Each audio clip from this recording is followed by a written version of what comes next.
Cette vidéo est sponsorisée par NordVPN. Vous pouvez bénéficier d'une super promotion sur un temps limité en utilisant le code CyrusNorth ou en allant sur nordvpn.org/CyrusNorth. Je vous en reparle en fin de vidéo. Yo, c'est Cyrus, je ne suis pas tout seul, c'est un Êtes-vous des merdes un petit peu spécial. On retourne à la base du format qui était le subreddit I The Axxhole et je ne suis pas seul.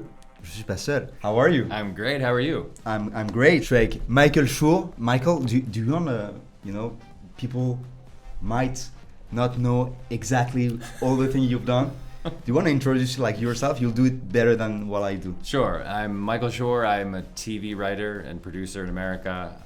I created the shows Parks and Recreation, Brooklyn99 The Good Place. I wrote on The Office, and now I wrote this book. That's great. So, comment être parfait? So how to be perfect. Mm-hmm. So this is a book where you explain us how to be perfect? Yeah, sort of. It's a joke. It's about all of the philosophy that I read when I wrote the show The Good Place, and I try to explain theories of ethics and morality, but in a funny way, in a conversational way that is not boring. Okay, because The Good Place, that was about it. That was like yes. What is good, what is bad, exactly. It's about people trying to be better and using philosophy to try to learn how to be good people. And you were interested into philosophy before? Yeah, only as a hobby. And then when I wanted to write the show, I started reading it and trying to understand it and talking to people who understood it. And then I wrote the book. Okay, so what we're gonna do, you do it often? Yeah, pretty much, yeah. I'm always judging people. Okay. So now we're gonna judge people on the internet. Okay, great. Okay, let's do this. All right. So the entire video will be subtitled. I don't know how I'm gonna do this. It's gonna be awful. It's gonna be a pain in the ass.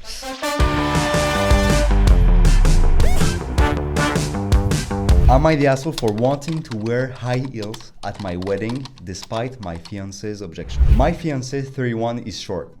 I know this problem. His height has always been a source of insecurity for him and he takes other comments too seriously. With our wedding approaching, he asked if I'd consider wearing flat shoes at the wedding. I was confused, very confused. I asked if he was joking, but he went on a rant about how he doesn't want to be made fun of on his own wedding. And that I choose to wear high heels, then we will look awkward in the photos in front of the guests. I was wondering, do you want to read? Maybe it's sure. It's gonna be more fluent. If I read the English, yeah. Okay. I refused, and he kept calling me selfish and inconsiderate, and said that I prioritized a pair of high heels over his comfort and happiness for the big day. He had his mom involved, and she is pushing me to reconsider. When I refused to discuss it, she said that my unwillingness to cooperate is a huge indicator of my level of maturity. Whoa. She then went on a long rant about what lengths real wives are willing to go to help out their husbands, and said that I'm apparently too immature and shallow to be committed in a marriage if I make such an issue out of it. The fact that his mom is involved is bad. It's bad.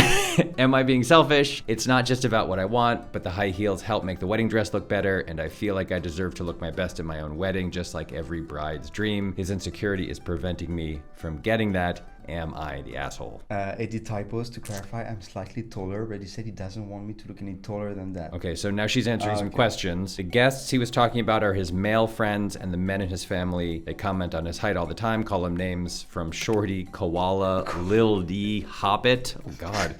And the list is long. They even have a list of jokes about him. And then, like I said, I'm slightly taller and he doesn't want me to be any taller. As a small guy, I had this problem as a short guy. I mean, as at your wedding, are you married? No, I'm not. No, I'm not married at all. He's available, ladies. He's available. Totally single. No, but with some girlfriends back in the times. Back in the day. When they were like my height, mm-hmm. I wasn't very comfortable with them wearing high heels. Okay. Because I wasn't comfortable with who I was. Right. Now today, it's the opposite.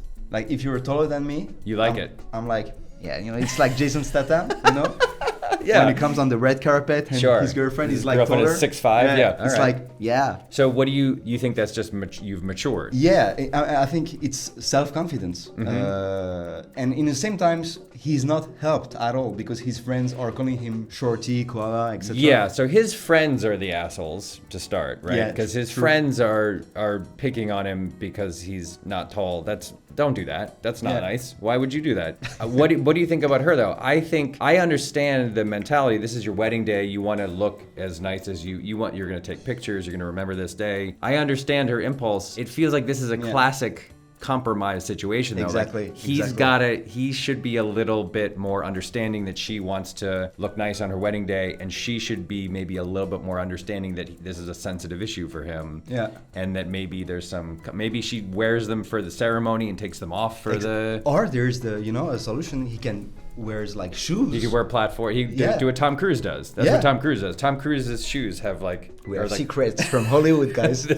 He wears lifts, they're called. Okay. Yeah, and a lot of actors do. A lot of men who aren't as Really? tall as, yes, they wear lifts. They have their shoes. If you look closely at Tom Cruise in movies, he's got the soles of his shoes are like 3 inches thick to make him look taller. I'm gonna buy those. But I don't think she's inherently an asshole for wanting to wear what she wants to wear on her wedding day. But I also think that this is a metaphor, right? This is the day that these two people are getting married and making a commitment to be together for the rest of their lives. I think they should both make some compromises here. Like, she should figure out a way to make him a little happier. He should figure out a way to make her a little happier. Am I the asshole for not letting my kid's sister call me dad? I have split custody for my two sons, Diego, 12, and Sasha, 10, with my ex, Josie. About a year after we split up, Josie got pregnant with Eva from a one-night stand. That guy never stepped up. He's pretty broke, so doesn't pay child support, and would stop by every now and then when Eva was young, but hasn't been seen since she was 4 or 5. That guy never stepped up. He never recognized the kid. He never became a good dad or a good partner. Yeah, he never became a dad. Josie is is it a male name?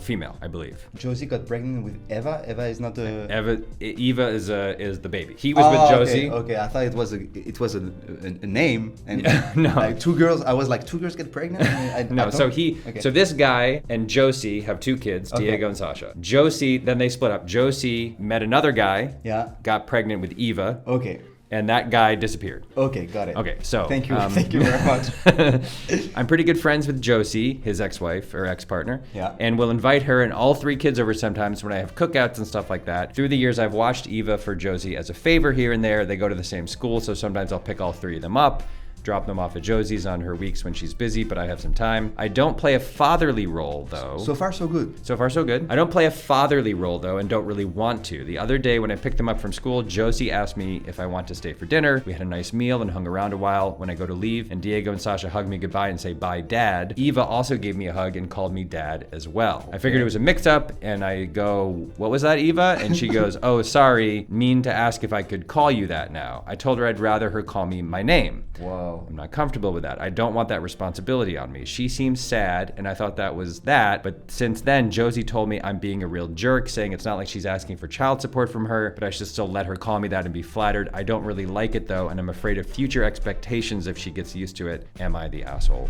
for that? This is a tough one. Wow, I kind of feel him. Yeah, it is. It's tricky, right? I mean, he had a relationship with this woman. They split up. She had a kid with another guy, and now that kid calls him dad. I mean, the problem here is that the kid is so young. It's like she doesn't know, right? It's hard to say to how old is Eva?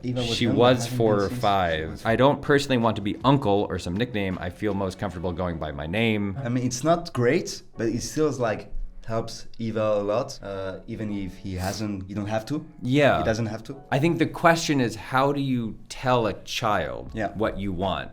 Right? It's like, I feel like maybe there's a slightly better way, instead of just saying, why don't you call me, just call me my name. Maybe they can make up a fun nickname or something that's like special. Yeah. And tell Eva like, oh, I have a cool idea for what you can call me.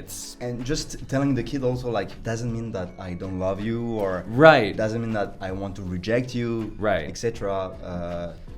It's just that I have my kids and I have this relation with them, etc. Yeah, and our relationship is different, but it's still special in its own way. Exactly. Maybe there's a way that he could come up with some neat, if she loves Captain America, he could say, call me Captain America, or they could make up a little game. You have kids? I do. 2 kids, 14 and 12. And I don't let them call me daddy. Am I the asshole for expecting my girlfriend to pay her share of the rent? My girlfriend and I have been dating for a year. Just to the title. Right away? I don't think so. You say no? So let's skip this one then. My girlfriend and I have been dating for a year, and we want to move in together. We want a 2-bedroom, 1-bath apartment or townhouse near my work. I'm a second-year pathology resident, so this is a person in medical school or just out of medical school. Okay. My residency is 5 years long. She works from home and wants an office. She also makes $120,000, and I only make $16,000. $68,000. That's a very important clue. It is. Twice as much. Yeah. So our rent is $1,800 a month plus utilities. She wants to go half on both rent and utilities, so we would both pay roughly $1,000 a month. Because she is using one of the rooms as her office, I feel like she should pay more. Okay. Now it's not so easy. Yeah, okay, now it starts. She should pay more, so I should pay $700 and she should pay $1,300. She thinks even if she is using an extra room because living near the hospital is very expensive, I should pay half because we could get a cheaper place if I don't live near work. Now it's gone the other way. Now maybe she's right. love this. She thinks because we are paying more to live near my work, so I don't have to pay for gas, I should pay half for rent. I find she's being selfish because she makes much more than I do, and once I complete my residency, I can easily make $350,000 a year or more. But according to her, it's not fair to her to wait 3 years to potentially get paid back because we could break up and she would have subsidized me. To me, if she isn't willing to pay a bit more to put some skin in the game, she's being a gold digger. That's not a good thing to call your girlfriend. What is exactly a gold digger? It's a person who only likes you for your money, right? Okay. So a person who... we call that mishto. Mishtu. Mishto. What does that mean? Une mishto is exactly the same thing. Thing. And waiting for me to make bank without giving anything in the first place. We argued about this a few times and I just want to know if I'm crazy in my thinking or she's being selfish. That's hard. This one is hard. Yeah. Here's what I would say. You ready for this? Yeah. I think if you're arguing this much about money at this stage, maybe there's something bigger that's wrong with the relationship, right? Yeah. If you're like haggling over well, you should pay this much, but you don't pay for gas, but I don't pay for this, but you don't pay for this. Like, it's not fun. And I know you have to, these things matter. I feel like the answer here is like, she pays a little bit more than he does because she uses more rooms in the apartment. And then he tries to figure out ways to make her life easier. Yeah. Compensate, right? Like with the groceries. And like I'll do the errands and you don't want to be fighting about this stuff. To me, it's like each person should be thinking about like, what can I do to make this situation easier, right? Yeah. So is a thing where she's like, I don't want to wait 3 years to get paid back. Because now you're thinking of this as like, you're just money, like it's a transaction. It's not a relationship. There's no love. I mean, I don't want to say we shouldn't say there's no love. For me, he's not an asshole. This is not great for his life and his situation, her girlfriend, etc. His girlfriend, etc. But he's not an asshole. I wouldn't say. No, I just think that you want to solve this problem. Because if every day of your 1-year-old relationship is talking about how much money are you spending on rent, how much am I, who's paying the electric bill, am I paying, like, it's just, you're not enjoying yourself. You need to like solve this. Come up with a good plan, stick to it, and move on. And try to just see if you're meant to be together and get married and stuff. I don't have a good feeling about it. You don't? About it, no. Don't call your girlfriend a gold digger, though. Just don't use that term. That's not a good term. She makes twice as much money as you. Like, don't call her a gold digger. Am I the asshole for not consulting my sister when my wife and I picked our baby's name? Wow, that's a... I'm gonna say no based on the headline. Okay. No, why? Why would you have to You consult? I never picked don't have baby kids. name. It's common to like consult your family? Yeah, but it's not, you don't have to. I don't know. There's some story here that we're going to find out, would be my guess. Okay. 27-year-old man and his 26-year-old wife have been together since we were 16. We got married 2 years ago, just had our first child. For the sake of privacy, I'll call our child Mason. When we announced our baby's name and his birth, everyone seemed happy, but after everyone gave my wife and I time to bond with our son, my sister, 25, asked me if she could talk to me. When we were in private, she blew up at me, saying I was betraying her by naming my child Mason. She said his name was on a list of potential baby names if she had a boy. I had not known about this beforehand, so that was a surprise. She asked me to change my son's name because apparently Mason was one of 2 names she chose for a boy. My father sided with me, my mother sided with my sister. What? Am I the asshole? Edit. Okay, did not expect this many comments. I'm going to answer some questions. No, she's not in a relationship or married. She's not pregnant as far as I know. She doesn't want to go to therapy because it will brainwash her. I don't get her reasoning on that. She was the golden child growing up because she was a high-risk pregnancy. So now on to the update. It's been a day since my wife and I had our son. My family has left due to work things. I've been working from home in order to help my wife if she needs it. I got a call from my sister today asking if I've changed the name. I said no. She got pissed off at me and continued to berate me about stealing her baby name because she had mentioned it at a Christmas party last year to our mother and assumed she told me. My wife and I had to leave 10 minutes in due to my wife not feeling well. It turns out that's how we found out we were pregnant. So she was talking about this at a party but didn't tell her brother. I told her she could use her other choice as a name for a son and she said Colton, fake name, isn't as good as Mason. Mason's a strong boy name, and Colton's the opposite. Since you and your wife are both professors, I think you would like the name Colton better. Whoa. This is insane. I was so pissed off at her that I hung up. Looking for something to do, I suggested to my wife that she take a nap so I could take care of Mason. She asked if I was okay. She heard the call, and I said yes, and that I loved her and our family just the way it was. There's absolutely no way we were changing his name, and I'm honestly debating on cutting my sister out of my life. As of now, I cannot deal with this drama and a newborn. That turned out to be a long update. I mean, it's pretty clear who the asshole is here, and it's not the guy. I mean, I think it's an opportunity that he didn't talk with her sister about the names. Yeah. Because otherwise he wouldn't have named the kid the name that he wanted. Yeah, I mean, so it's good for him. Yes, I agree. Also, good news. There's more than one name that you can name a child. Like There is? Yeah, amazingly. There's more than just Mason. This sister's being unreasonable. This is not a reasonable thing to get this angry about. You can't ask someone to change their name. When my wife was pregnant with my daughter, I wanted to name my daughter Violet. And my wife said, we can't because Ben Affleck and Jennifer Garner just had a daughter and her name is Violet. And I was like, okay, like I guess fine, we'll come up with a different name. I think we could have named my daughter Violet. I think everything would have been fine. Like I don't think anything bad would have happened. But whatever, my wife didn't want to do it in that moment because a famous person had just named their child that. And so we came up with another name. Her sister can come up with another name. And another name that you liked as much as Violet. Cyrus. How about Cyrus? Or Mike. Yeah. Those are both good names for men, I think. You would agree? I totally agree. Cyrus and Mike. There's two options for you. Hop hop hop, est-ce que vous m'avez reconnu? J'essaie sans lunettes? Non?